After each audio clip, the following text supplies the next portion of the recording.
নমস্কার, আমি টুম্পা। বাঁচতে চাই তাই বাংলাকে বাঁচাতে চাই, বাঁচতে চাই তাই এই শোষণকারী সরকারের পতন চাই। যেই বাংলা আগে গোটা দেশের পথপ্রদর্শক ছিল, সেই বাংলা এখন নরকে পরিণত হয়েছে। খুব সহজেই বাংলাকে এখন নরকের সঙ্গে তুলনা করা যেতে পারে।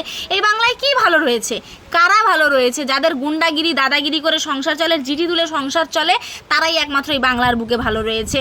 আর কি ভালো আছো? এই ভিক্ষা মানে অনুদানের নামে ভিক্ষা দেওয়া, এটা বাংলার বুকে ভালো? এটা যদি আপনারা বলে থাকেন তাহলে আমি পরিষ্কার বলে দিচ্ছি, অনুদানের নামে ভিক্ষা দেওয়া হয় বাংলার মানুষকে। তাও আবার বাংলার মানুষেরই টাকা ট্যাক্স হিসেবে নিয়ে আবার অনুদান হিসেবে তাদেরকে ফেরত দেওয়া হয় আমাদের এই বাংলার বুকে।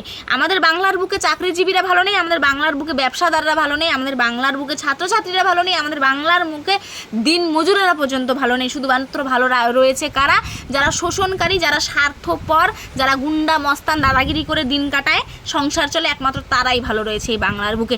চাকরিজীবীরা কোনো নিরাপত্তাই নেই তাদের, যখন তখন তাদের চাকরি চলে যেতে পারে। ব্যবসাদার, সে কখন আসলের হিসেব করবে, লাভের হিসেব করবে, লোকসানের হিসেব করবে, তার আগে তো তাকে এটাই চিন্তা করতে আমি আজকে 200 টাকা ইনকাম করেছি, তার মধ্যে তো 100 টাকা সম্ভবত আমাকে জিটি হিসেবেই দিয়ে দিতে হবে। ছাত্রছাত্রীরা কী লাভ? বড় বড় ডিগ্রির বোঝা ঘাড়ে করে নিয়ে ঘুরে বেড়াচ্ছে তারা সেই ডিগ্রিকে কাজে লাগিয়ে কোনো রুজি রোজগারের ব্যবস্থা করতে পারছে না।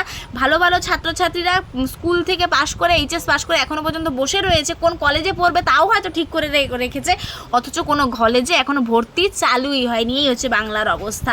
দিন মজুরেরা, কর্মসংস্থান নেই, হাজিরা করার জন্য তো একটা কাজ দরকার, সেই কাজটাই বাংলার বুকে থাকে না, খুব কম। আর থাকলে পরেও ওই যে 300 টাকা হাজিরা, সেই 300 টাকায় পার ডে 300 টাকা হাজিরায় কি একটা মানুষের সংসার যায়? এই হচ্ছে বাংলার অবস্থা। এইভাবে তো মানুষ বেঁচে থাকতে পারে না। তাই আমরা বাঁচতে চাই, তাই বাংলাকে বাঁচাতে চাই, আমরা বাঁচতে চাই, তাই এই শোষণকারী সরকারের পতন চাই।